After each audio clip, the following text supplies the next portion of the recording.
লালনের দেশ কুষ্টিয়া। জেলা শহরের এই এলাকার নাম খাজানগর। কয়েক বছরের ব্যবধানে এখানে গড়ে উঠেছে বেশ কিছু অটো রাইস মিল, আর এসব মিলের সাথে জড়িয়ে গেছে এখানকার বেশিরভাগ মানুষের জীবন। কেউ চাতালের শ্রমিক, কেউ বা মালিক। ধান চালের ব্যবসাকে কেন্দ্র করে স্থানীয় ব্যাংকগুলো ঋণ সুবিধাও দিয়েছে বেশ। তাই অনেকে সরকারি চাকরিজীবী হয়েও ব্যবসায়ী ঋণ বাগিয়ে নিয়েছেন ব্যাংক থেকে। তেমনই একজন রওশনুজ্জামান তারেক, মারা গেছে 9 মাস হলো। তারেকের ছোট ছেলে আবু জাফর জিম 4র্থ শ্রেণীর ছাত্র। বাবা মারা যাবার পর মাই এখন একমাত্র অভিভাবক। জিম স্কুলে যাবার পর কলেজে যেতে প্রস্তুতি নেয় তারেকের বড় ছেলে তাজবির জামান তাজ। স্বামী মারা যাবার পর 2 ছেলেকে মানুষ করার দায়িত্ব এখন হোসনে আরা পারভিনের কাঁধে। একে তো সংসার, তার উপর পাহাড় সমান ঋণের বোঝা বইতে হচ্ছে তাকে। টিম 360 ডিগ্রিকে স্বামীর কবর দেখাতে নিয়ে গেলেন হোসনে আরা পারভিন। এটা আমার হাজবেন্ডের কবর। ব্যাংকে যে একটা কেস হয়েছিল, ওই কেসের অ্যারেস্ট করেছিল, 6 মাসের জেল হয়েছিল। এইসব বিভিন্ন কারণে উনি আর কি আরো বেশি অসুস্থ হয়ে পড়েন এবং আস্তে আস্তে মৃত্যুর ঘরে ঢলে পড়েন। ওটা চাউলের ব্যবসার জন্য করছিল আর কি। তখন কি ব্যবসা প্রতিষ্ঠান ছিল না?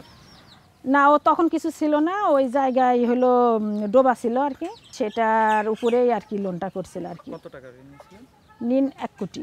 একটা ডোবার উপরে 1 কোটি টাকা ঋণ? হ্যাঁ, এটাই দেখাইছিল, তাছাড়া তো ওনার অন্য কোনো তো ল্যান্ড নাই। আর যাবেন আমাদের সঙ্গে ওই জায়গায় একটু দেখাই দিতে পারবেন? হ্যাঁ, চলুন। তবে ঘটনাস্থলে গিয়ে দেখা গেল সেই ডোবায় উঠে গেছে জিমতাজ অ্যাগ্রোফুড নামের এই চাল কল। অর্থাৎ ঋণের টাকা দিয়ে 2 ছেলের নামে ব্যবসা প্রতিষ্ঠান চালু করতে চেয়েছিলেন তারেক। কিন্তু তার আগেই সেই স্বপ্ন শেষ হয়ে যায়। 1 কোটি টাকা বিনিয়োগ করে মাসে কত টাকা পান তারেকের স্ত্রী? 1500 টাকা মতো ভাড়া পাই, এটাই কোনো রকমে আর কি বাচ্চাদের। 1500 টাকায় কি 2 ছেলের স্কুলে লেখাপড়া? তাই হয় নাকি? উনি ইউনিভার্সিটিতে ইসলামী বিশ্ববিদ্যালয়ে অ্যাসিস্ট্যান্ট রেজিস্ট্রার ছিলেন। তো সরকারি চাকরি করে ঋণ পেল কিভাবে? এখন ওইটাই তো কথা, যে হিসেবে তো সরকারি কর্মকর্তার তো লোন হয় না। মিলের যে আপনার 1 কোটি টাকা ঋণ নিয়েছিলেন, এখানে ব্যাংক কর্মকর্তারা কত টাকা? হ্যাঁ, আমাকে বলেছিল যে একটা মোটা অঙ্কের টাকা ব্যাংকে দেওয়া লাগছে আর কি, এভাবে বলছিল। আর বাকি টাকা কি করলেন? বাকি টাকা হিসেবে এগুলো ভরাট করছে, বিভিন্ন কাজে এগুলা ব্যয়টাই করছে, তাতেই টাকা ফুরাই গেছে আর কি। এরপরেও আবার হচ্ছে তার মারা যাওয়া 9 মাস, এখন ধরেন আবার কোর্ট থেকে একটা নোটিশ হয়েছে আমাদের নামে। আমার নাম হোসনে আরা পারভিন, আমার ছেলের নাম তাজবির জামান, আর ছোট ছেলের নাম আবু জাফর। এই 3 জনের নামে ওয়ারিশ হিসেবে নোটিশ হয়েছে, কোর্টে মোকাবেলা করেন আর কি সেই হিসেবে। কোর্টে যাবেন আইনজীবীর কাছে? হ্যাঁ, যাওয়া যায়। হোসনে আরাকে নিয়ে টিম 360 ডিগ্রি রওনা হয় কুষ্টিয়া জেলা জজ আদালতে। দেখা যাক তারেকের 2 ছেলে আর স্ত্রীর বিরুদ্ধে আসা আইনি নোটিশের কি ব্যাখ্যা দেন তাদের আইনজীবী। এখন ব্যাংকের সামনে 2টা অপশন আছে। একটা অপশন হচ্ছে যে আপনার 33-এর 5 ধারায় তারা দখল ভোগের নিয়ন্ত্রণ নিতে পারে মর্টগেজ প্রপার্টি, অথবা 33-এর 7 ধারায় মালিকানা নিতে পারে। ঋণ গ্রহীতার মৃত্যু অন্তে তার যারা ওয়ারিশ, এদের বিরুদ্ধে গ্রেপ্তার করানো ছাড়া বিধান নেই। তার মানে গ্রেপ্তারের আতঙ্ক নেই এই পরিবারে। এবার তাকে নিয়ে টিম 360 ডিগ্রি হাজির জনতা ব্যাংকের এই কর্পোরেট শাখায়। এই শাখা থেকেই 1 কোটি টাকা ঋণ নিয়েছিলেন তারেক। যিনি মোটা অঙ্কের কমিশন খেয়ে ঋণ দিয়েছিলেন সেই ব্যাংক কর্মকর্তা বদলি হয়ে গেছেন। এখন যিনি আছেন তিনি ক্যামেরায় কথা না বলার একটা ব্যাখ্যা দিলেন। আমাদের ফিল্ড লেভেলে কোনো সাক্ষাৎকার দেওয়ার, কোনো তথ্য দেওয়ার বা ছবি দেওয়ার কোনো অথরিটি আমাদের নেই। তবে হোসনে আরাকে পেয়ে আবারও ঋণের টাকা চেয়ে বসলেন এই কর্মকর্তা। আপনার সম্পদ আপনার কাছেই ছিল, ব্যাংকের কাছে দলিল মধ্যে থেকে আপনারা ঋণ নিচ্ছেন। এখন এই ঋণ ভালো থাকলেও আপনারই ছিল, খারাপ থাকলেও আপনারই। তো এখন সেই ঋণ পরিশোধ করতে আপনাকে টাকা দিতে হবে। এখন কেমনে টাকা দেবেন চিন্তা ভাবনা করেন। অনেক কথা ভাই, এত তো বলা যাবে না, কিন্তু ব্যাংকের লোন শোধ করতে হবে। এই যে টাকাটা আপনাকে দেয়া হয়েছে, এটা কার টাকা আপনি জানেন? কার টাকা? ব্যাংকের টাকা। ব্যাংকের টাকা কি আসমান? এটা জনগণের টাকা। এই জনগণের টাকা থেকেই তো কমিশন খেয়ে বসে আছেন ব্যাংক কর্মকর্তা ইয়াসিন আলী। সেই ইয়াসিন আলীর বিরুদ্ধে তদন্তে নেমেছে দুর্নীতি দমন কমিশন দুদকের কুষ্টিয়ার সমন্বিত জেলা কার্যালয়। কুষ্টিয়ার দুদক যারা আছেন ওনারা কিছু ফাইলের ফটোকপি চাইছিলেন, 8-10টা ফাইলে। আমরা ফাইলের ফটোকপি ওনাদেরকে সরবরাহ করছি। এরপর দুদকের সেই তদন্ত এখনো শেষ হয়নি। এবার আমরা যেতে চাই কুষ্টিয়ার ইসলামী বিশ্ববিদ্যালয়ে, যেখানে তারেক চাকরি করতেন সহকারী রেজিস্ট্রার হিসেবে। এবার জানা যাক বিশ্ববিদ্যালয় থেকে পাওনা টাকা কবে দেবে বিশ্ববিদ্যালয় কর্তৃপক্ষ। আমাদের কাছ থেকে কিছু ঋণ নিয়েছিলেন এবং তার যে পানাদেনাগুলো আছে, আমাদের পানাদেনা এবং তার পানাদেনা আমরা হিসাব নিকাশ করে তার পরিবারকে আমরা যথাসময়ে বুঝিয়ে দিব এবং এটার কাজ প্রক্রিয়াধীন রয়েছে।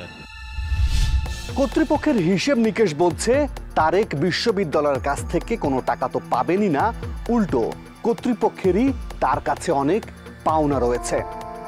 আর এভাবে একে একে জমে যাওয়া ঋণের বোঝার চাপ সম্ভবত সইতে পারেননি তারেক। এদিকে ছেলে সন্তান আর ঋণের বোঝা নিয়ে অথৈ সাগরে পড়েছেন হোসনে আরা। ঠিক একইভাবে জনতা ব্যাংকের কুষ্টিয়ার কর্পোরেট শাখা থেকে ঋণ নিয়ে গভীর বিপদে পড়েছেন আরও 32 জন। আর এই 32 জনকে ঋণ দিতে গিয়ে নেওয়া হয়েছে মোটা অঙ্কের কমিশন, যাদের মোট ঋণের পরিমাণ 103 কোটি 35 লাখ টাকা। যাদের ঋণ পাবার কোনো যোগ্যতাই ছিল না, তাদেরকেও দেয়া হয়েছে মোটা অঙ্কের ঋণ। এ যেন ছোট ঋণের বড় দুর্নীতি। আর এই দুর্নীতির খপ্পরে পড়ে কেউ বা জেল খেটেছেন, কেউ পালিয়ে বেড়াচ্ছেন। চাতালের ধান সেদ্ধ করার জন্য যে জ্বালানি ব্যবহার করা হয়, সেই জ্বালানির ব্যবসা করতেন মোহাম্মদ ইসমাইল হোসেন। ঋণ নেবার পর সবাই তাকে ইসমাইল কোম্পানি হিসেবেই চেনে। এই চাতালেই জ্বালানি সরবরাহ করতেন তিনি। এই ব্যবসা দেখিয়ে জনতা ব্যাংকের সেই শাখা থেকে 30 লাখ টাকা ঋণ নিয়েছিলেন ইসমাইল। ব্যাংক ঋণের চক্করে পড়ে ব্যবসা খুইয়ে এখন তিনি পথে বসেছেন।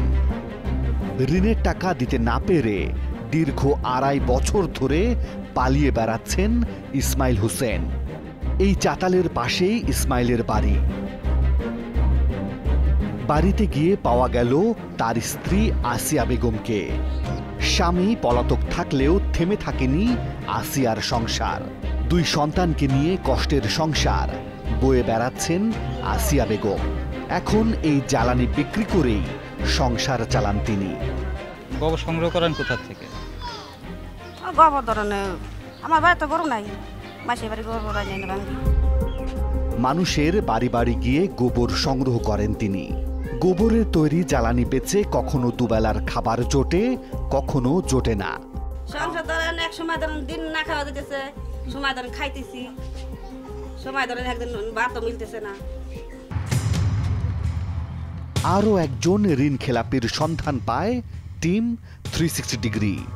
ব্যাংকের মামলায় যিনি জেলও খেটেছেন 6 মাস।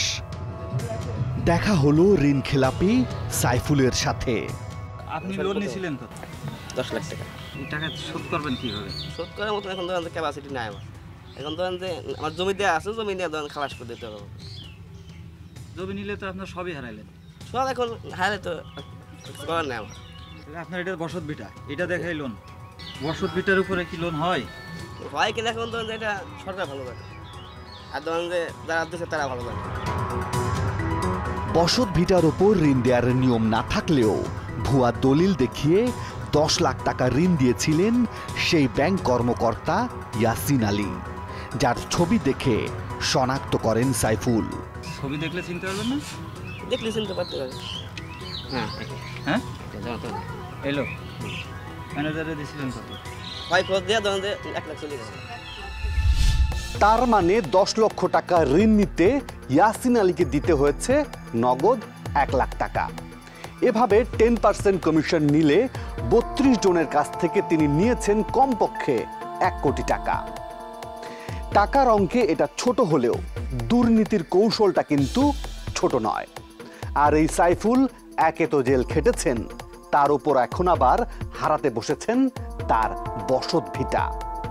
দুর্নীতির আরও তথ্যপাত্র আছে টিম 360 ডিগ্রির হাতে, জানাবো, তবে একটা বিরতির পর।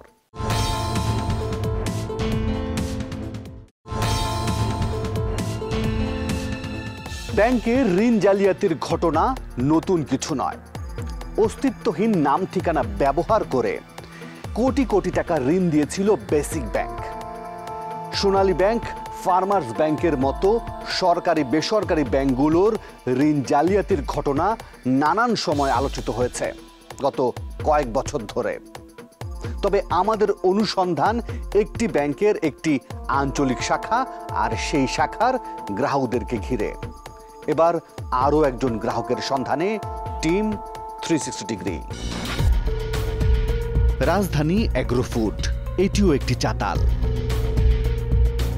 এমন কারখানা দেখিয়ে যেখানে অর্ধ কোটি টাকা ঋণ পাবার কথা নয়, সেখানে সামান্য যন্ত্রপাতি দেখিয়েই এই চাতাল মালিক মাহবুবুল আলম ব্যাংক থেকে ঋণ নিয়েছিলেন 2 কোটি টাকা, যেটা বেড়ে গিয়ে এখন এর পরিমাণ দাঁড়িয়েছে 3 কোটি টাকায়।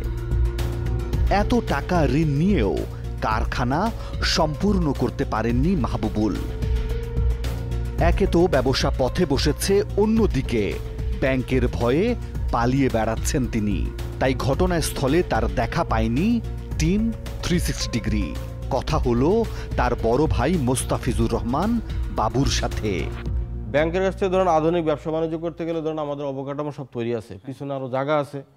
এখন ধরুন আমাদের মেশিনপত্র লাগবে, আধুনিক অটো রাইস মিলের যন্ত্রপাতি লাগবে, প্লাস কিছু মূলধন লাগবে। সেক্ষেত্রে যদি ব্যাংক আমাদের একটু সাপোর্ট করে, ব্যাংকের টাকাটাও আমরা ফেরত দিতে পারবো। ব্যাংকও ধরেন মনে করেন যে বিনিয়োগটা একটা খারাপ বিনিয়োগটা ভালো বিনিয়োগে পরিণত হবে। তার মানে আরও ঋণ চাচ্ছেন তারা। এভাবে ঋণ দেওয়ার কারণ কি জানতে হবে সেই কর্মকর্তা ইয়াসিন আলীর কাছে। কুষ্টিয়ার পেয়ারা বাগান এলাকা, অভিজাত এলাকা হিসেবে শহরবাসী এটাকে চেনেন। 8 কাঠার উপর নির্মিত এই আলিশান বাড়ির মালিক ইয়াসিন আলী। দীর্ঘক্ষণ দাঁড়িয়ে থাকার পরেও কেউ গেট খুলেনি। 3 তলায় পাওয়া গেল ইয়াসিন আলীর মেয়েকে। আপনি কি হন ওনার? উনি কোথায় গেছেন? এই বিল্ডিংটা আপনাদের? জায়গার মূল্য সম্পর্কে একটা ধারণা পাওয়া গেল। পেয়ারাতলা এই অঞ্চলটা কুষ্টিয়ার মধ্যে একটি অভিজাত এলাকা। এখানে কুষ্টিয়ার অনেক বড় বড় ধনী ব্যক্তিরা বাস করে। এখানে জায়গা কাঠাপতি দাম 25 থেকে 30 লক্ষ টাকা। আর ইয়াসির সাহেব এখানে 6 থেকে 8 বছর আগে বাড়ি করছে। উনি ব্যাংকে শুনছি, ব্যাংকে এজিএম, তো যে বেতন পাই সেটা তো এই এত বড় বাড়ি হওয়ার কথা না। যেতে চাই ইয়াসিন আলীর গ্রামের বাড়িতে। কুষ্টিয়ার কুমারখালীর শিলাইদহ। গ্রামের নাম খোদ্দবন গ্রাম। বিশাল মাঠ আর চাতাল বিশিষ্ট এই বাড়িরও মালিক ইয়াসিন আলী। তবে এটা যে তার পৈতৃক ভিটে নয়, সেই কথাও জানালেন স্থানীয় ইউনিয়ন পরিষদের এই সদস্য। ওনার বাবা হচ্ছে গিয়ে শিলেতে বাজারে আটা বিক্রি করতো এবং 10 হাতের একটা ঘর ছিল, ওরা 3 ভাই থাকতে, আর একটা 12 হাতের একটা দোতলা খেলি ঘর ছিল, সেই ঘরে ওর বাবা ওই মেয়ে টেনে সবাই থাকতো। সম্পূর্ণ জিরো থেকে মানে হিরো হয়েছে এই ব্যাংকের চাকরির উপরে। জায়গা জমিগুলো দেখাতে পারবেন? হ্যাঁ হ্যাঁ, দেখাতে পারবো না কেন? বাজারের দোকানগুলো দেখাতে পারবেন? হ্যাঁ জি, সব দেখাতে পারবো।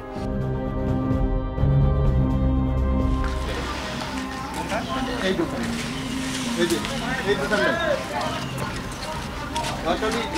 ভিতরে আসেন। আপনার মালিক কে? ও মালিক হচ্ছে ইয়াসিন নন্দা। হ্যাঁ, ইয়াসিন নন্দা। ওই বাড়ি থেকে এইখান থেকে আমাদের ওই আইল ঘুরলে না, আইল ঘুরে ওইভাবে যায় এমনি যায় ওই বড় ধান টান সব উল্টো ওই ছালোর পিছনে আরও ব্যাকে জমি আছে, সব ওই জমি করছে। ক্যামেরা দেখে জড়ো হয়ে গেলেন এলাকাবাসী, জানাতে থাকলেন ইয়াসিন আলীর বিরুদ্ধে আরও অভিযোগ।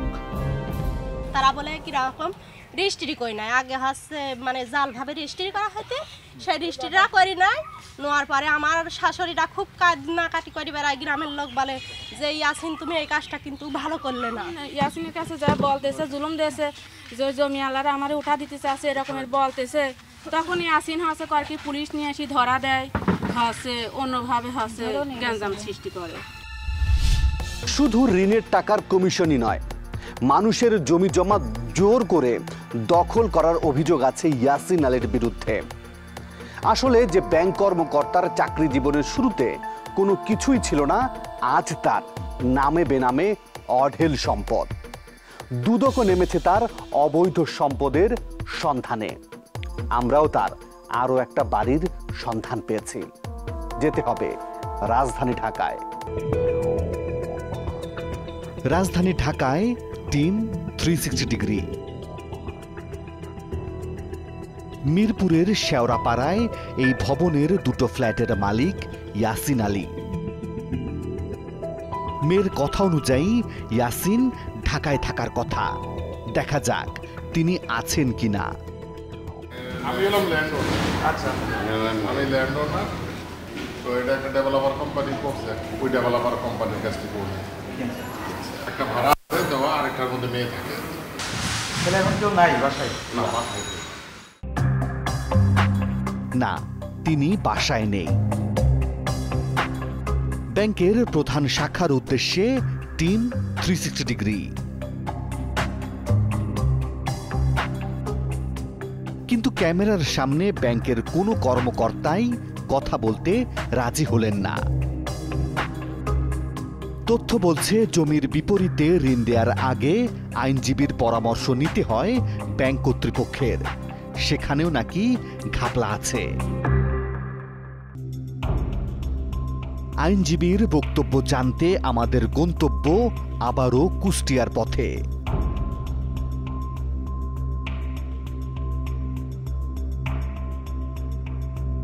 পাওয়া গেল জনতা ব্যাংকের আইনি পরামর্শক খন্দকার মাহবুবুর রহমানকে।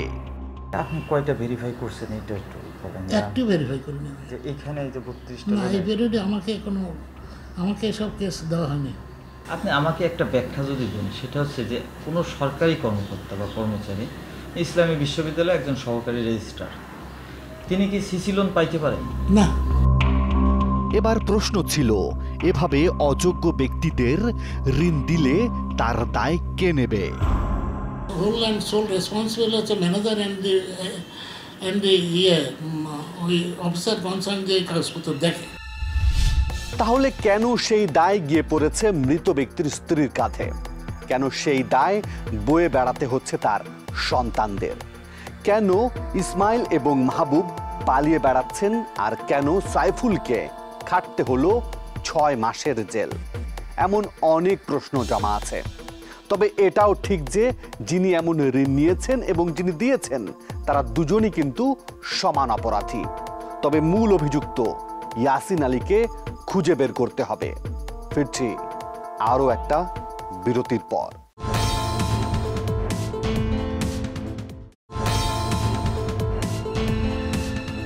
ইয়াসিন আলীকে খুঁজতে টিম 360 ডিগ্রি প্রথমে গিয়েছিল কুষ্টিয়ার এরিয়া কার্যালয়ে, কিন্তু সেখানে গিয়ে জানা যায় তিনি প্রমোশন নিয়ে বদলি হয়ে গেছেন। এরপর তার সন্ধানে টিম 360 ডিগ্রি প্রথমে তার কুষ্টিয়ার বাড়িতে, এরপর তার গ্রামের বাড়ি কুমারখালীতে এবং সবশেষ ঢাকাতেও যায়। কিন্তু কোথাও গিয়ে তার সন্ধান মেলেনি। দেখা যাক তার নতুন কর্মস্থল খুলনাতে দেখা মেলে কিনা। খুলনা জনতা ব্যাংকের বিভাগীয় কার্যালয়। কুষ্টিয়া থেকে বদলি হয়ে এখানে যোগদান করলেও ছুটিতে আছেন ইয়াসিন আলী। একটু ইয়াসিন আলী সম্পর্কে জানতে আসছিলাম। এইটা তো আমরা এখানে থেকে বলতে পারবো না, ওদের ডিভিশন আলাদা। এটা বুঝতে পারছি, উনি থাকলে খুব ভালো হতো। উনি থাকলে ভালো হতো। আপনার বেটার যদি হয়, যদি মনে করেন কুষ্টিয়াতে যেতে পারেন। আমরা কুষ্টিয়া সব ঘুরে আসছি। তাকে পাওয়া গেল না। তবে আমাদের সাথে ইয়াসিন আলীর কথা হয়েছিল আরও 1 মাস আগে। তখন তিনি কুষ্টিয়ার এরিয়া অফিসের ডিজিএম ছিলেন। কথাগুলো গোপনে ধারণ করা হয়েছিল। প্রথমেই তার কাছে প্রশ্ন ছিল, যারা যোগ্য না তাদের ঋণ দেয়া হলো কেন? যে আমার জনতা ব্যাংকের যে অবস্থা, এর চাইতে প্রাইভেট ব্যাংকের অবস্থা অনেক খারাপ ছিল। এড়িয়ে গেলেন তিনি। এবার প্রশ্ন করা হলো সরকারি চাকরিজীবী তারেকের বিষয়ে। উনি তো সরকারি একটা জব করতো না, আমরা যতটুকু জানছি সে কোনো চাকরি করতো না, বা ব্যবসায় করে, এবং তার ব্যবসার একটা বিরাট একটা কালার সোডার মেশিন সহ অনেক কিছু। যে ওইখানে একটা গর্ত ছিল না, লোনটা পাওয়ার পরে সে ওটাকে ডেভেলপ করছে না, ওখানে গর্তও ছিল না কিছু। ওই জায়গাটা একেবারে কালার সোডার মেশিন একেবারে যেমন আছে এখন পর্যন্ত যেমন তেমনই আছে। অথচ তারেকের স্ত্রী কি বলেছিলেন আবারও শোনা যাক। ওটা চাউলের ব্যবসার জন্য করছিল আর কি। তখন কি ব্যবসা প্রতিষ্ঠান ছিল না? না, ও তখন কিছু ছিল না, ওই জায়গায় হলো ডোবা ছিল আর কি, সেটার উপরেই আর কি লোনটা করছিল আর কি। কত টাকা ঋণ নিয়েছিলেন? ঋণ 1 কোটি। একটা ডোবার উপরে 1 কোটি টাকা ঋণ? হ্যাঁ, এটাই দেখাইছিল। তাছাড়া তো ওনার অন্য কোনো তো ল্যান্ড নাই আর। কি বুঝলেন?